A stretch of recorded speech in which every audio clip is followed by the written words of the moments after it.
A la serie que iniciamos, pero actualmente es lamentable que en varios países del mundo, incluyendo los Estados Unidos, se está intentando a toda costa sacar la palabra de Dios de los colegios y de las instituciones públicas.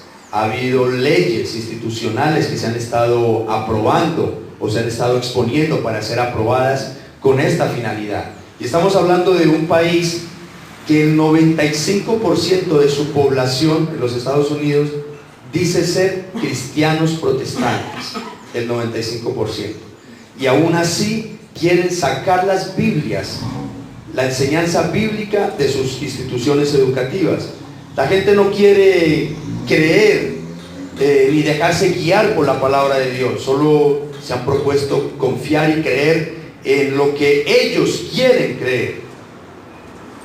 Y en lo que su creador manda les parece estorboso, les parece incómodo.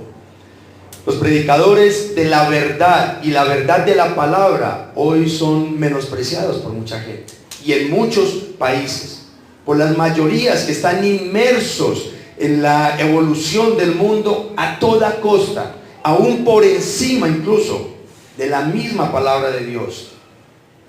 Tal cual cada día se va diluyendo más. La palabra de Dios en su pureza cada día es más escasa. Dice una ilustración que en el campo, lejos de la ciudad, en alguna oportunidad construyeron una iglesia y le pusieron, una frase que usa Pablo, que la vamos a ver en este pasaje, le pusieron: aquí se predica a Cristo crucificado. La iglesia poco a poco se fue descuidando y como era en el campo se fue llenando de monte porque no había quien le echara mano, quien la cuidara, quien la guardara. El monte fue creciendo y tapó parte del aviso. Ya no decía aquí se predica a Cristo crucificado, sino que se alcanzaba a ver solamente aquí se predica a Cristo. Pasaron los días, pasaron los meses, pasó el tiempo y nadie había quien le echara mano a esa iglesia.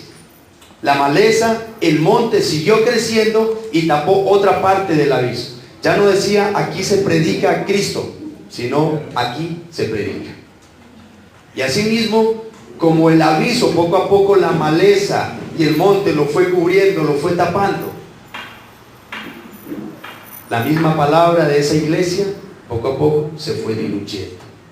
Porque ya no había esa motivación de que aquí se predicara a Cristo y este crucificado. Ya no había la motivación de que aquí se predicara a Cristo, sino de que aquí se predicara. Independientemente de que sea lo que se predique, pero aquí se predica.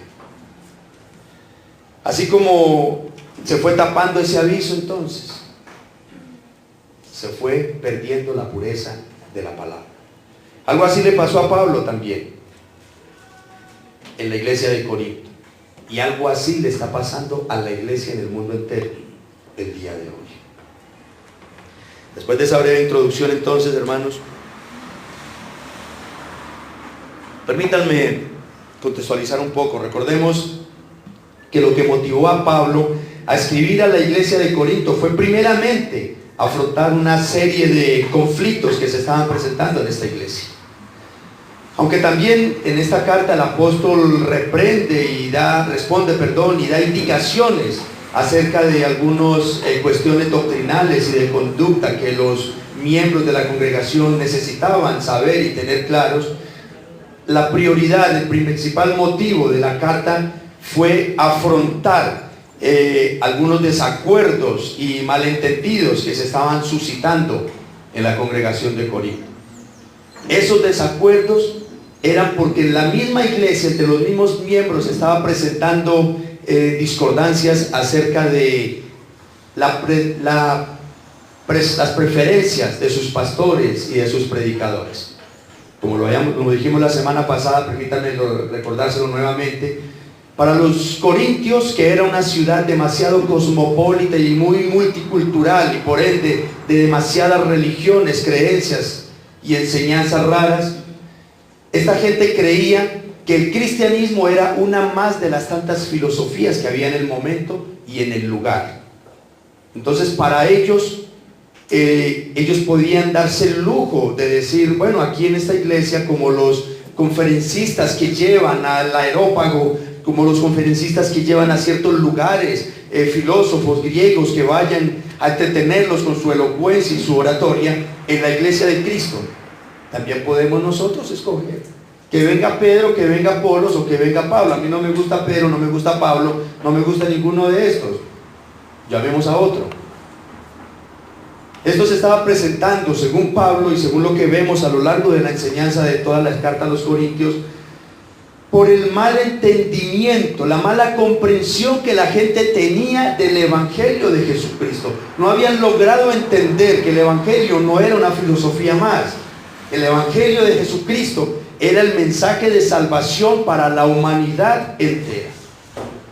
Y lo mismo, amados hermanos, vivimos el día de hoy desafortunadamente. Hay un libro por ahí que dice, escrito por un cristiano, que llama la Igleburger. Los métodos, está iglesia y burger relacionado como de hamburguesa. Lo que está tratando de decir es que las iglesias desafortunadamente se han vuelto un lugar como una venta de comidas rápidas. A mí me da esto, me da aquello, me da lo otro, que no se demore más de 3, más de 5 minutos porque me fui.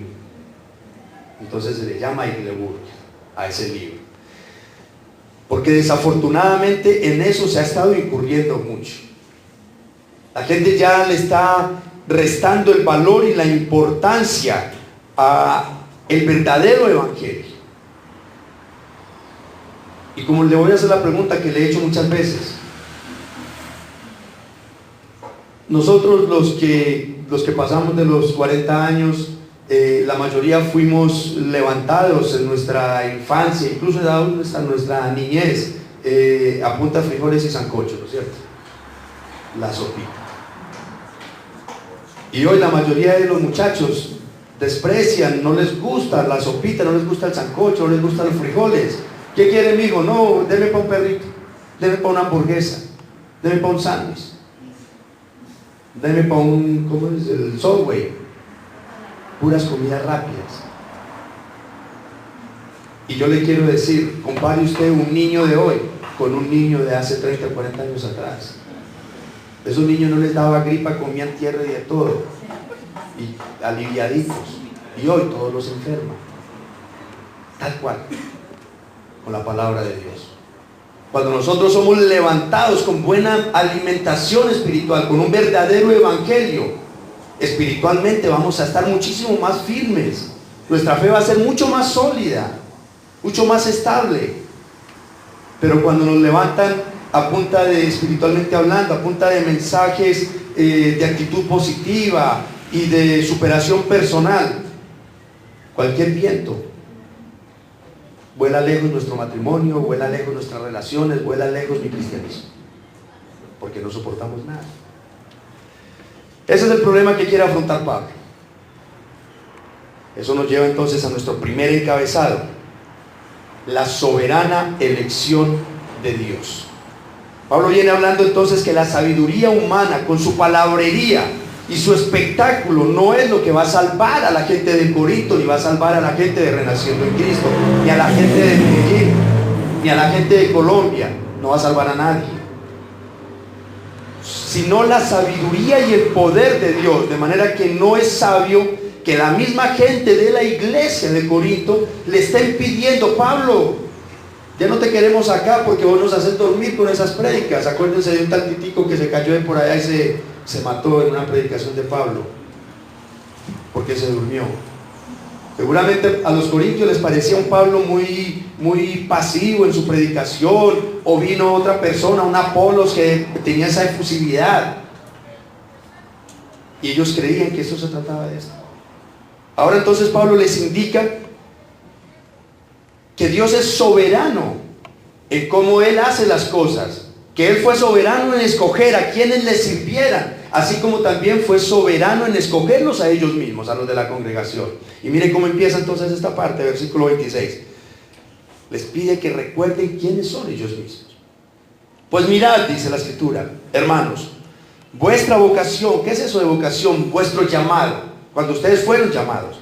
que no sois muchos sabios según la carne, ni muchos poderosos, ni muchos nobles.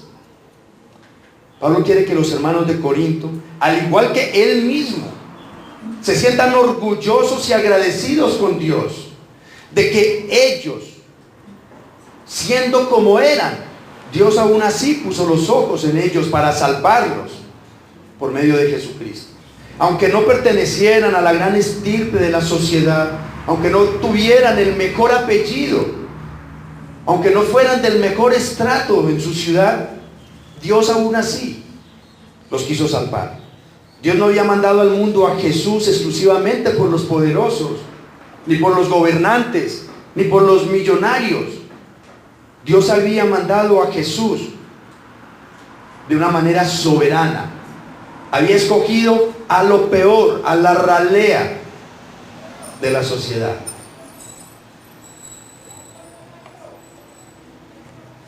Y Pablo continúa diciéndoles entonces en el versículo 27 y 28: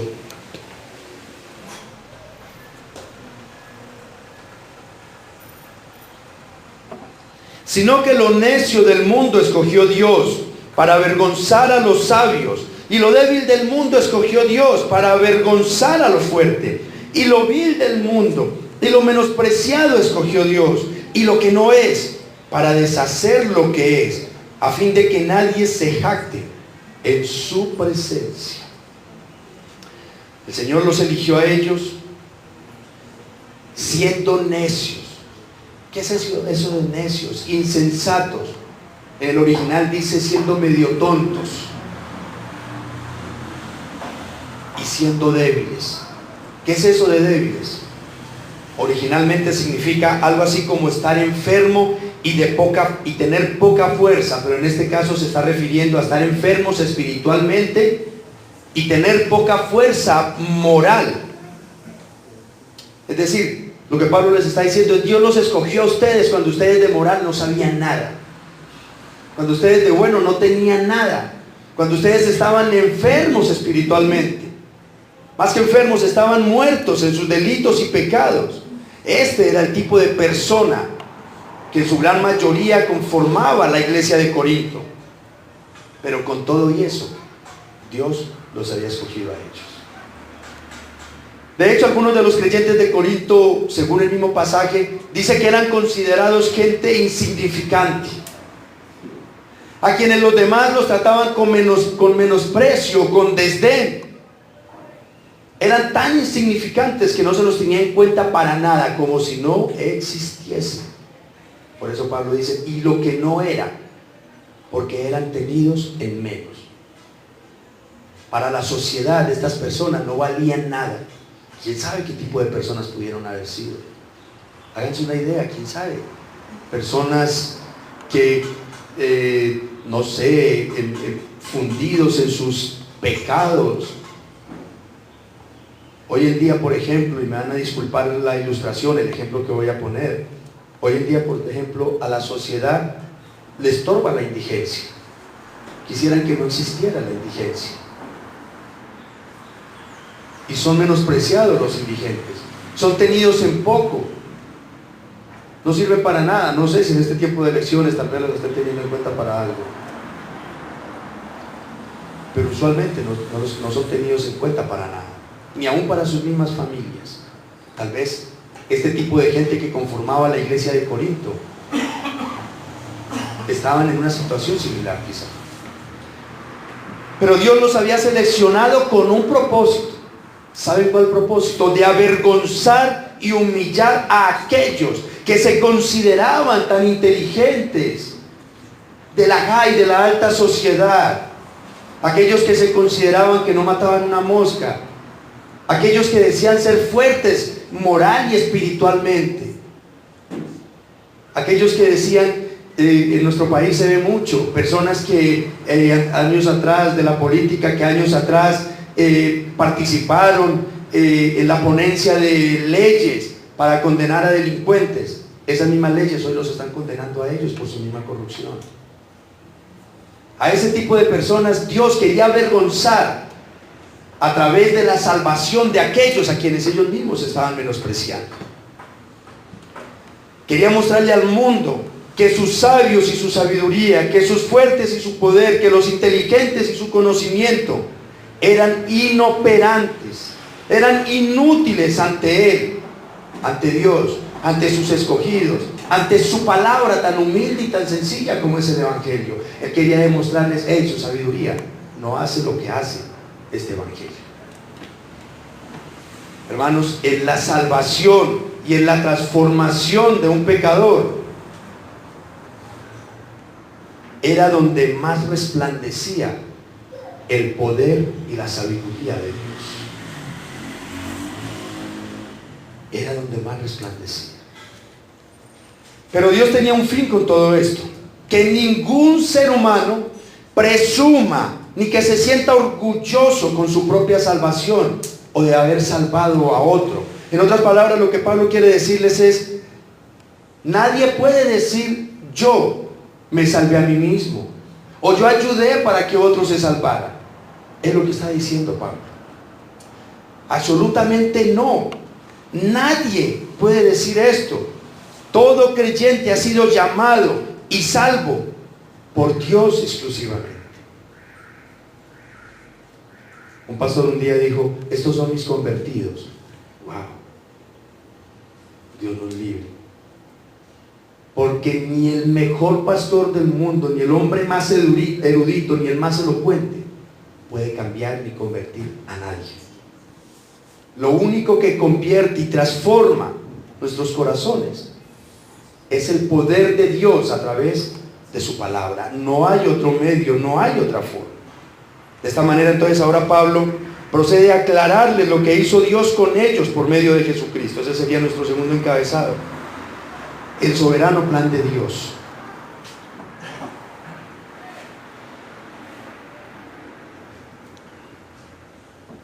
Dicen los versículos 30 y 31: mas por Él estáis vosotros en Cristo Jesús, el cual nos ha sido hecho por Dios sabiduría, justificación, santificación y redención, para que, como está escrito, el que se gloría, gloríese en Él, en Dios, en el Señor. El apóstol quiere que a estos corintios les quede claro que ellos son cristianos no porque ellos fueron grandes personajes de la sociedad corintia, no porque eran muy estudiados, no porque eran muy respetados o reconocidos. Les está diciendo: ustedes son cristianos porque Dios, ni Pablo, ni Apolos, ni Cefas, ni Pedro, ni nadie, Dios quiso salvarlos por medio de la fe en Jesucristo, mas no porque ellos hayan sido grandes personajes. Por eso Pablo les explica que Cristo es la sabiduría de Dios, porque a través de Cristo y su obra en la cruz, ellos fueron redimidos, ellos fueron santificados, ellos fueron rescatados, ellos fueron salvos a través de Jesucristo, única y exclusivamente. No hay otro medio. Todo esto lo hizo Dios por medio de Cristo, sin que los corintios aportaran absolutamente nada para su salvación. Todo lo hizo Jesús. Es como si Pablo les dijera: aquí, hermanos corintios, no hay nada que reclamarle ni que demandarle a Dios y a su evangelio. Aquí ustedes no se las vengan a dar de mucha ¿cómo? De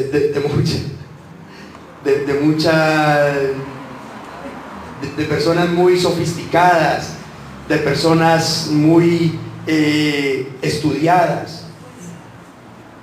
No, aquí no se las vengan a dar de eso, a dárselas de mucho. Denle gracias a Dios. Denle gracias a Dios que a través del humilde evangelio y de Jesucristo hoy son salvos. Entonces, ¿qué es lo que ustedes están reclamando?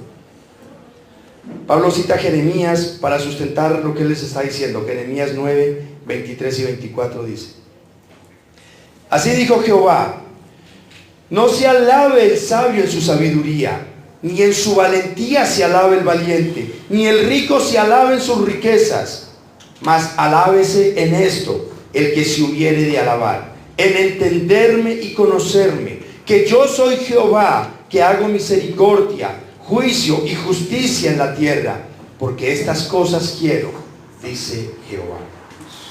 Así que si alguien tiene de qué alardear, de qué presumir, que no sea de sí mismo, ni de sus logros ministeriales, ni de sus cosas que han hecho, sino de que Dios les dio el privilegio de haberle conocido.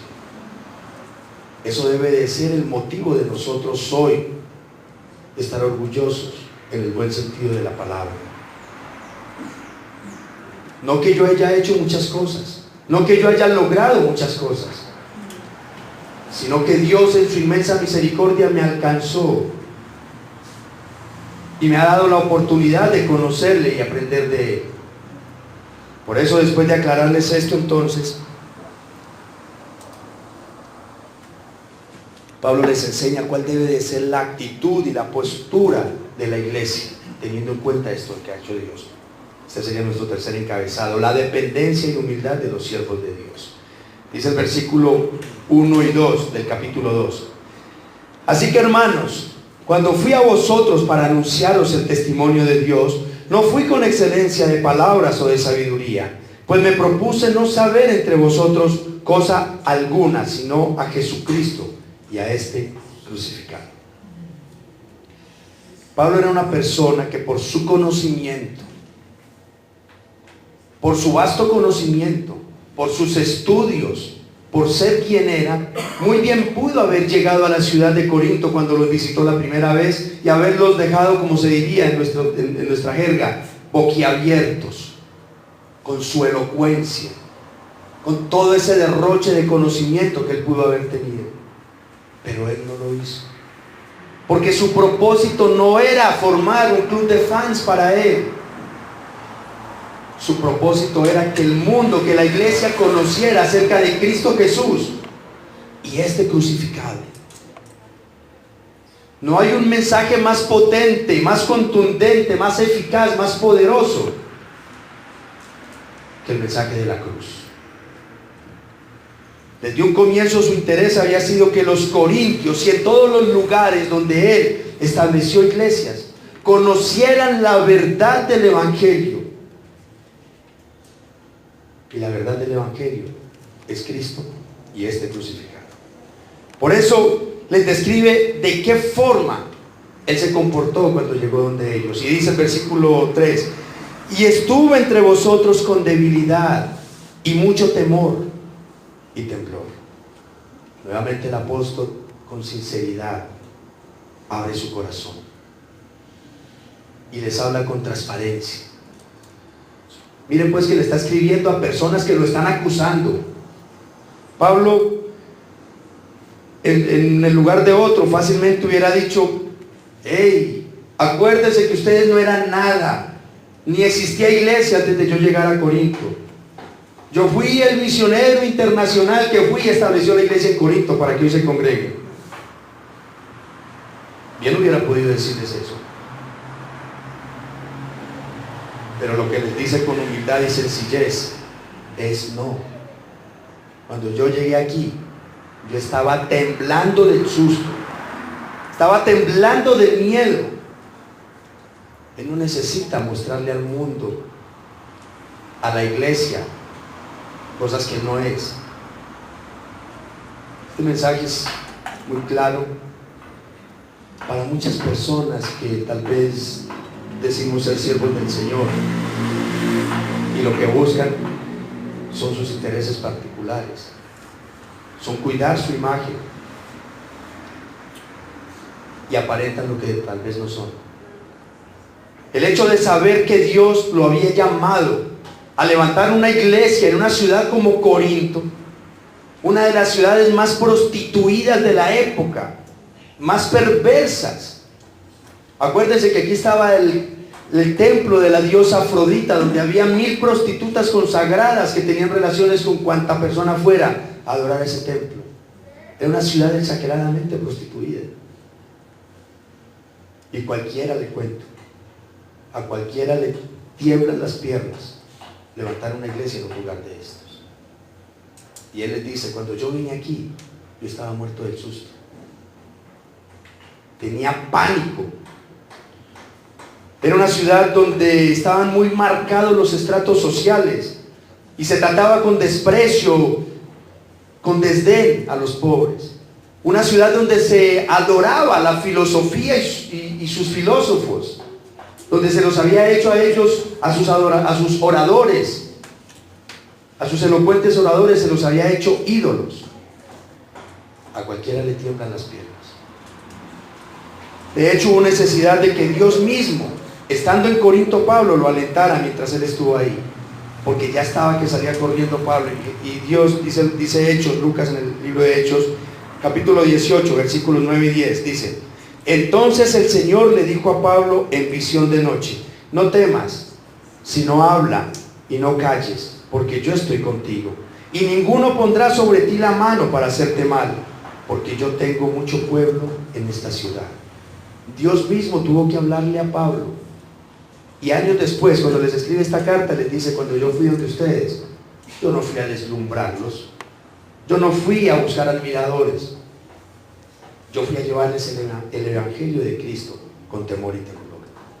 Pablo rechazó todo lo que tenía que ver con sabiduría y estrategias humanas. Mire lo que dice el versículo 4: y ni mi palabra ni mi predicación fue con palabras persuasivas de humana sabiduría, sino con demostración del Espíritu y de poder. Nada de lo que hizo y dijo Pablo lo dijo usando sabiduría humana para deslumbrar a nadie ni para llamar la atención de nadie. No recurrió a la filosofía de su época, a la sabiduría de su época, a nada. Todo su mensaje y su predicación fueron con humildad, con fidelidad al mandato y a la palabra de Dios, para que así fuera el mismo poder de Dios el que transformara a las personas.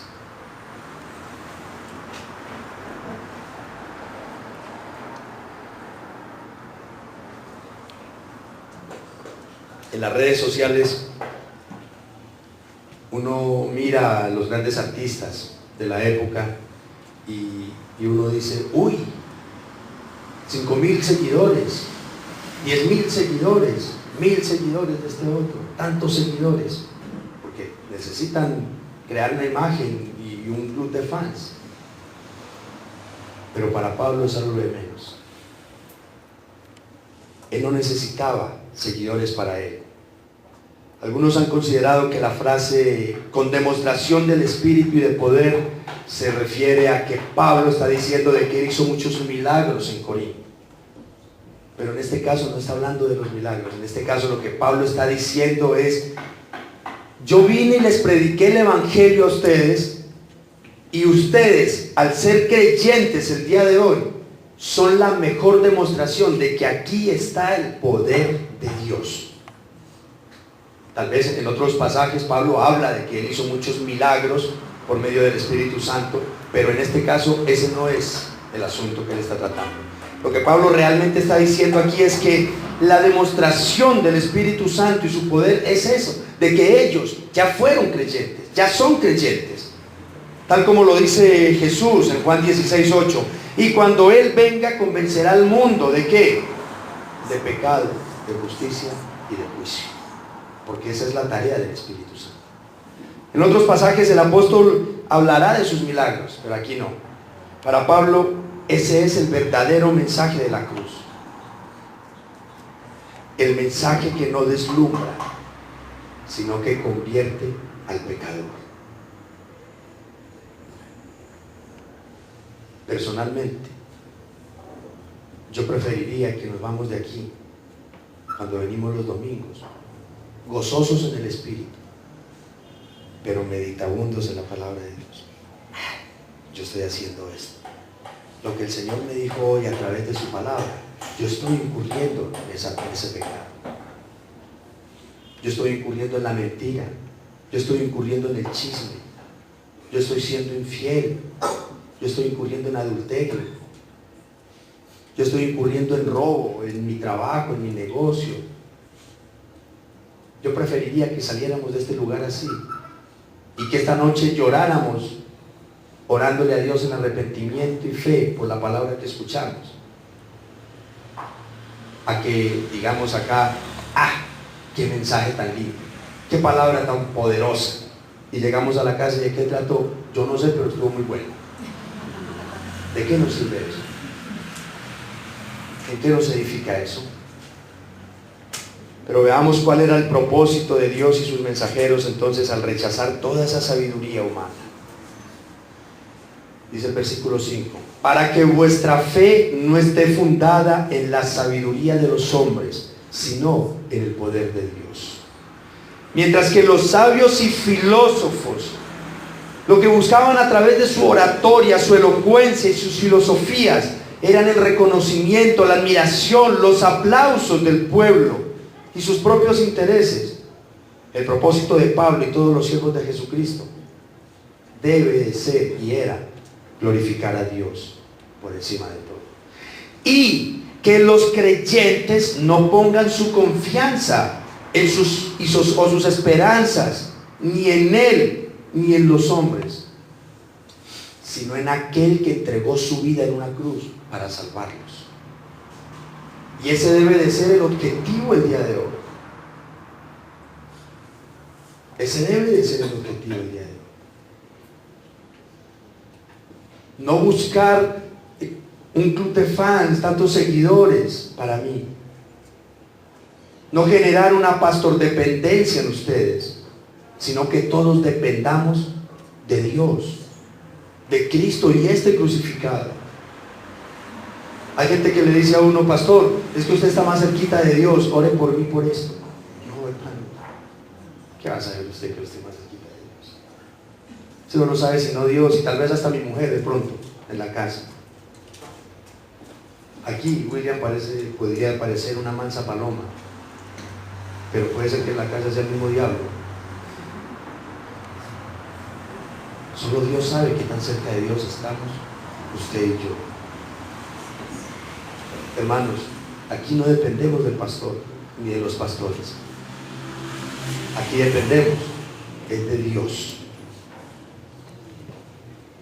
Todos debemos de confiar en la fuerza sobrenatural de Dios, en su bondad, en su misericordia.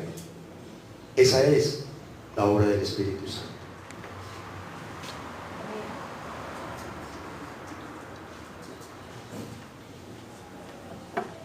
Iglesia,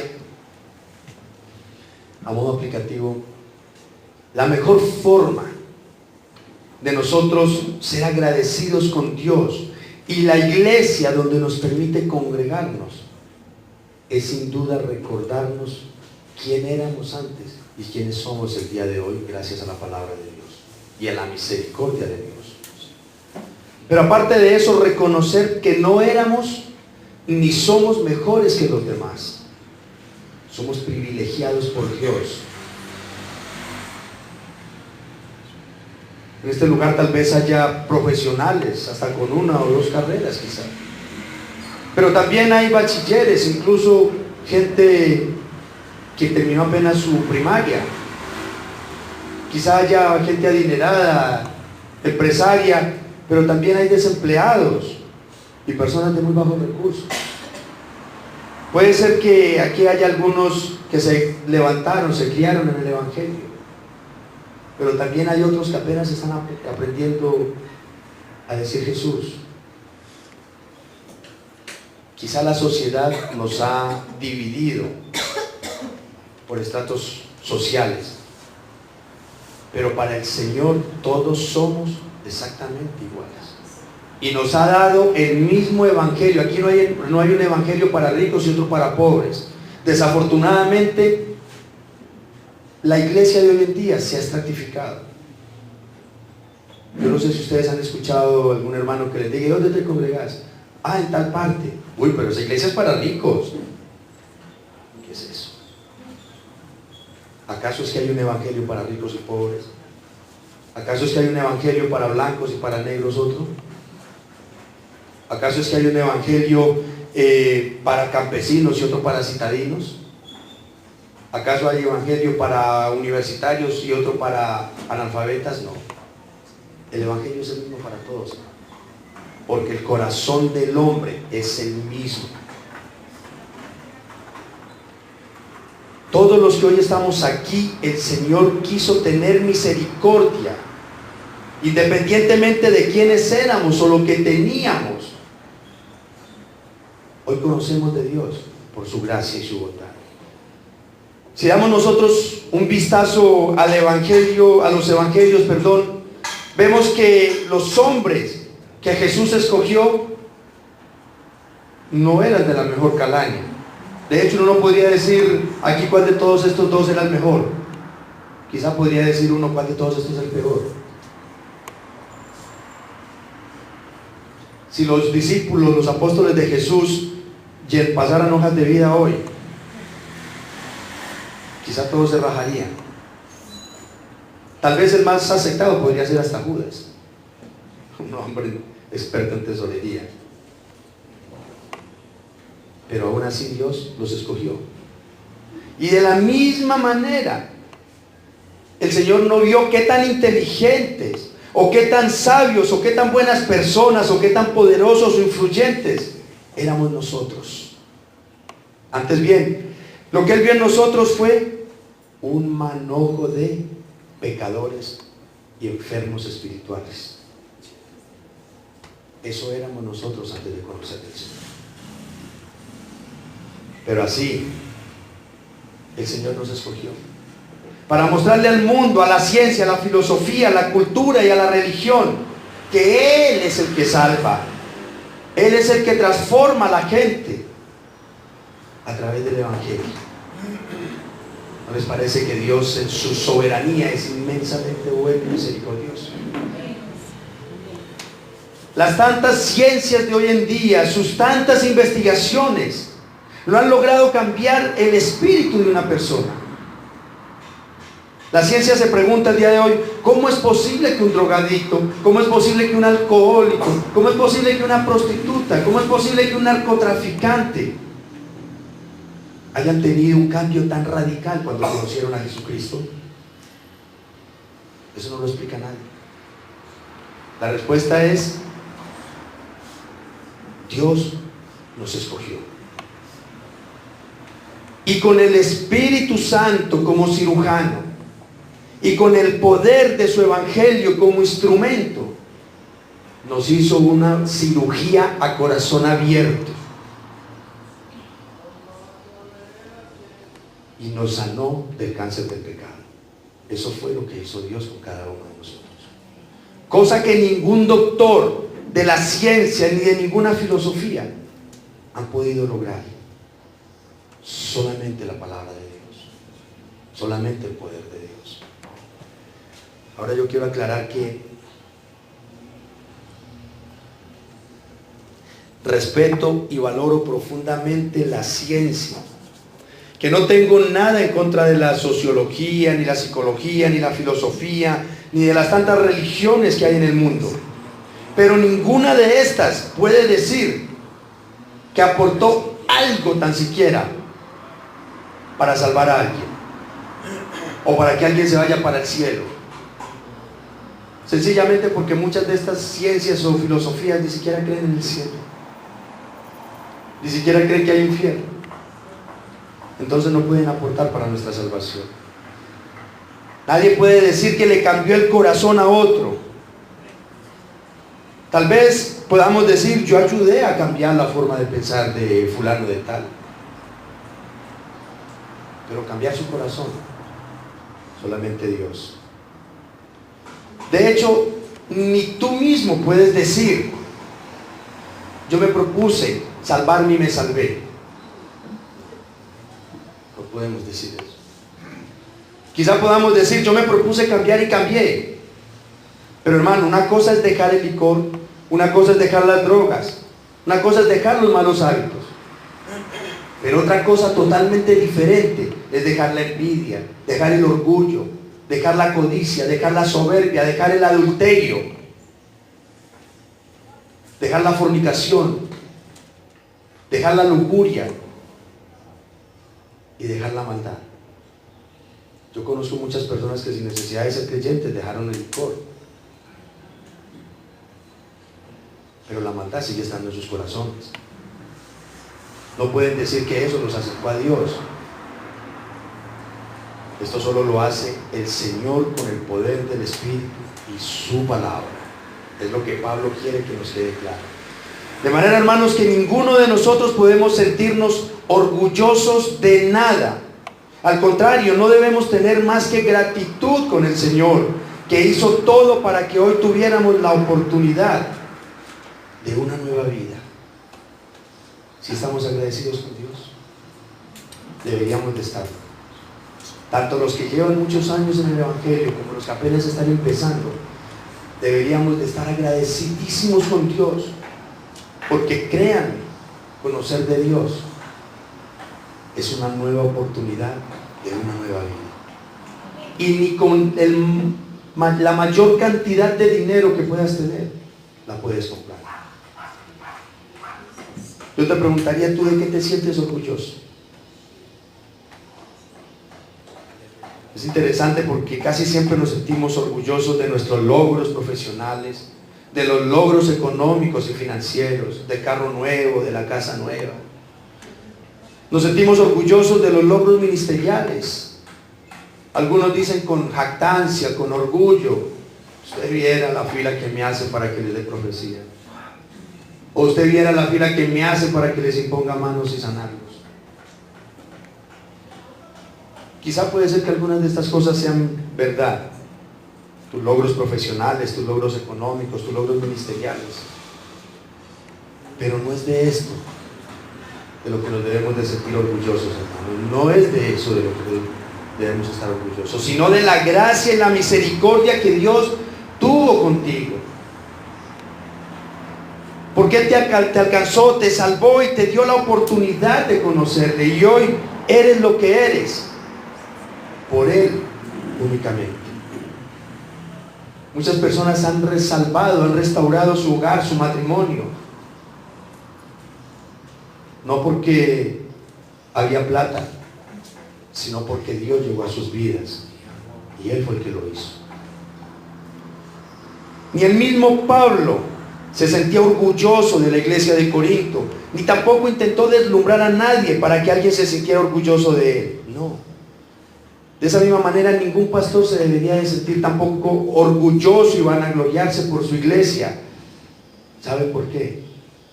Porque esta iglesia no es William el que la construye, ni Claudia, ni Armando. Es Cristo el que la edifica. Yo edificaré mi iglesia, dice. El hecho de que ustedes estén acá, sea la iglesia grande, sea la iglesia pequeña, es la misericordia de Dios.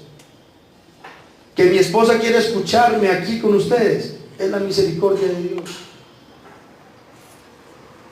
Yo puedo traerles, hermanos, un mensaje impresionantemente bien elaborado, con frases célebres y palabras sofisticadas, pero si el Espíritu Santo no está respaldando ese mensaje, aquí no va a pasar absolutamente nada.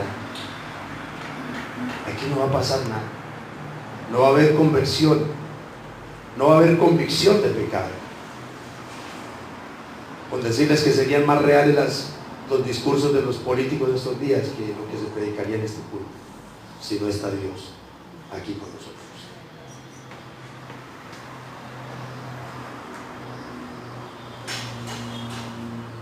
Dwight Moody dijo: nuestro fracaso actual se debe a que los predicadores pasan por alto la cruz y cubren a Cristo con un velo de sermones sin vida y un lenguaje refinado.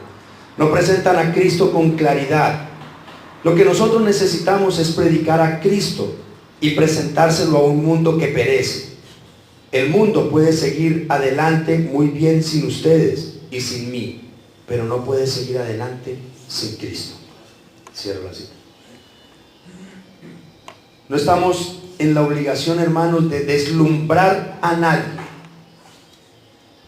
sino de servir a nuestro Señor y Salvador, proclamando sus palabras.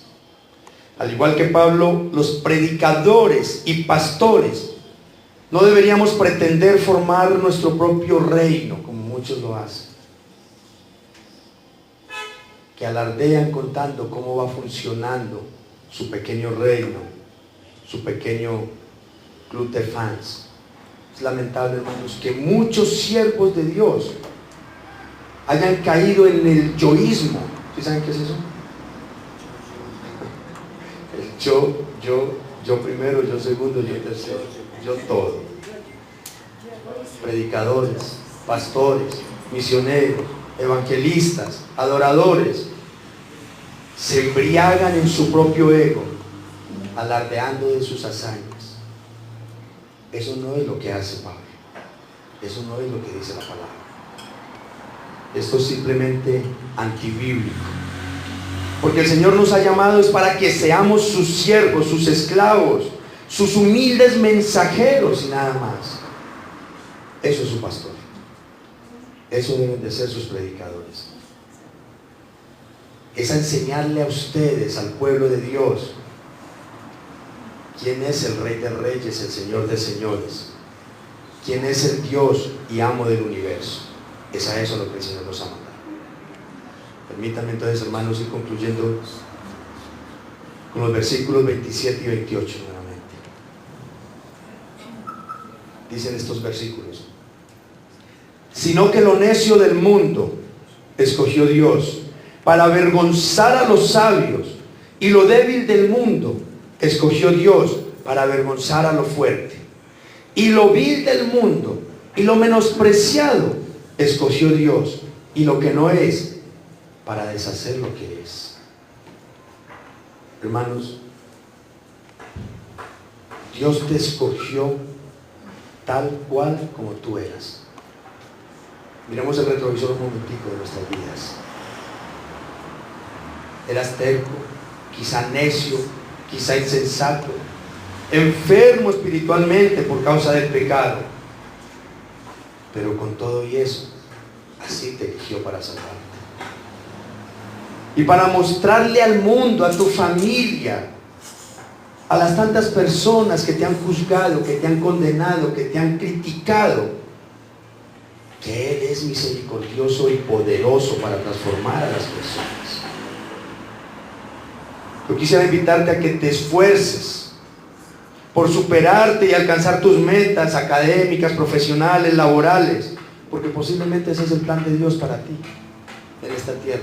Pero nunca olvides ni descuides tu crecimiento espiritual y tu formación cristiana a la luz del Evangelio, porque tu trabajo y tu profesión, tus estudios, no son los que van a marcar tu vida como tal, ni tu eternidad, sino que tanto conoces tú de Dios. Aprendamos de Jesús y todos sus discípulos a ser humildes y dejar a un lado el orgullo, la arrogancia, reconociendo que nuestra salvación, nuestra nueva vida, nuestra eternidad y todo lo que somos, se lo debemos a ¿quién? A Dios. De esto es de lo que realmente te debes de sentir orgulloso. Tal vez en nuestros hogares nos digan: qué pereza ustedes los cristianos, todos los domingos en vez de quedarse durmiendo y ir a la ciclorruta, a la ciclovía, a muchas otras cosas que se puede hacer, ustedes tener que ir a la iglesia. Pero ¿cuántos de ustedes se sienten privilegiados de poder escuchar la voz de Dios, de poder escuchar la palabra de Dios, de poder tener ese momentico, de ese tiempo, ese espacio para poder adorarle y darle gracias a ese Dios que ha sido tan bueno? Créame, hermanos, ¿cómo se sentiría usted? Bueno, yo no sé si Santos sea el presidente o la persona de sus afectos en este momento, no sé, pero ¿qué sentiría usted si el personaje que usted más admira de la farándula o de la política lo invitara a usted a cenar a su hogar, a su casa? ¿Cómo se sentiría? ¡Qué privilegio! ¡Wow! A todo el mundo le contaría, tal vez. Se tomaría fotos con el personaje. ¿Cómo no sentirnos entonces privilegiados cuando hemos sido invitados y llamados por el Salvador del mundo cuando Él en su inmensa misericordia se humilló para entregar su vida por ti y por mí. Y nos dejó un evangelio tan sencillo, tan claro para entenderlo, para transformar nuestras vidas. Eso es un privilegio que nos permitió conocerlo. No seamos como los corintios, que al cuestionar a su fundador, al fundador de su iglesia, a Pablo, al ponerle en tela de juicio la predicación y todo lo que él estaba haciendo por ellos, lo que estaban era teniendo una actitud de desagradecimiento. No pido aplausos para mí, no pido aplausos para Armando, ni para Claudia, ni para nadie acá. Pero démosle gracias a Dios que nos permite tener un humilde lugar y unas personas que se esfuerzan para tratar de traernos la palabra de Dios de la manera más fiel posible. Y pidámosle al Señor y démosle gracias por nuestra iglesia, por nuestra congregación. No hagamos lo de los corintios. Démosle gracias al Señor por su inmensa misericordia y su buena voluntad para con nosotros. Amén. Ahora les pido un fuerte aplauso para el Señor.